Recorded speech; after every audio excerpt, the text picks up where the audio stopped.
Hi, I'm Justin, and I'll give you a brief rundown on what this poster is about. For more details, you can check out our paper by the QR code provided on this slide, as well as on the poster itself. Entanglement distribution has many use cases. Here we present one way to achieve this using polarization as a degree of freedom. Okay, to start off, the main takeaways from this presentation. Number one, we have a focus on practical QKD deployment.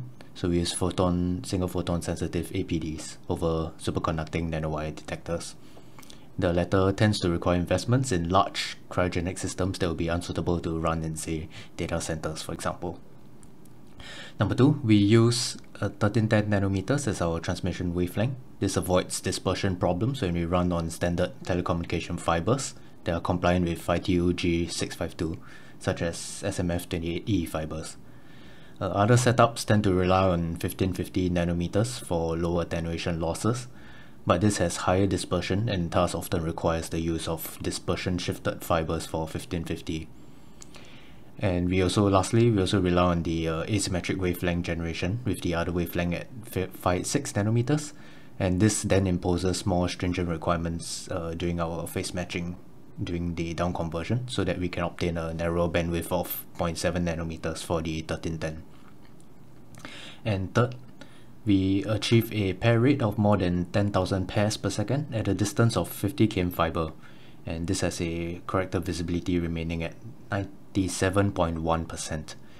In the case of a QKD using a BBM92, this corresponds to a key rate of 5,000 bits per second at 50 km.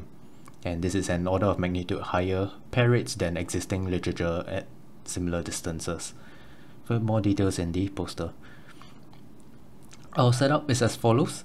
Okay, we actually use a beam displacement setup with type 0 SPDC and using a periodically poked KTP crystal. We have a narrow bandwidth laser diode at 4-5 nanometers, evenly split using a BBO crystal between two arms that run parallel inside the PBKTP crystal, roughly 1 cm apart.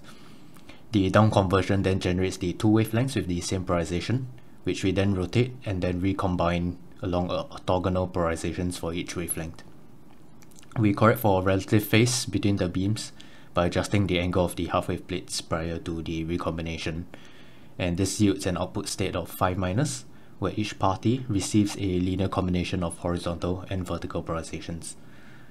We additionally remove the pump light as well as any possible fluorescence using a 20 nanometers bandpass on the idler arm, as well as a long pass on the signal arm. And the visibility of the source is eventually measured using the polarizer and analyzer setup. So some results: the single rate for the idler arm is measured with a 60% detection efficiency silicon APD that comes up to about 70k counts per second at 100 microwatts pump, and that corresponds to a source brightness of higher than 1 million counts per second per milliwatt of pump power. We also measured a heralding efficiency of 22% in our source, and that's close to the optimal heralding efficiency of 30% if we consider very optimistic detection efficiencies of 15% and 60% for the InGaAs and silicon APDs used in our setup. The 1310 nanometer signal arm itself is narrow and tunable. It has a center wavelength of 1310.12 nanometers and a wave half-max of 0.7 nanometers with a Gaussian profile.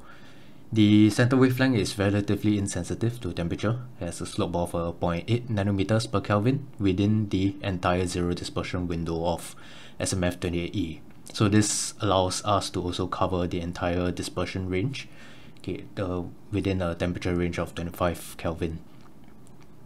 We measure the time correlation between the two detections on both parties. It shows no visible change even after dispersion effects in the 50 km fiber, so we know that there are very minimal dispersion being picked up through the fiber.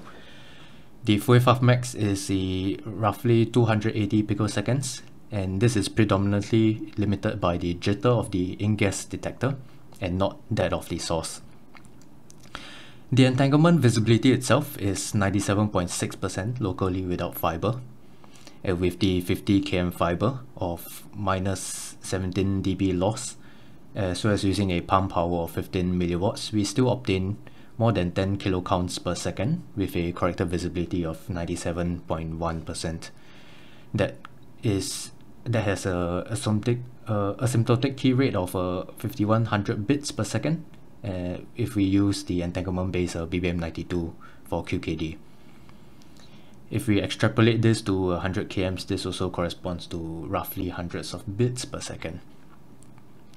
Eventually, we will further characterize this setup with deployed SMF28E fibers to perform QKD, and we believe that such a source can significantly improve entanglement distribution over metropolitan distances of 50 to 100, and also allow integration of high-rate entanglement-based QKD into existing telecommunication networks with realistic detection devices.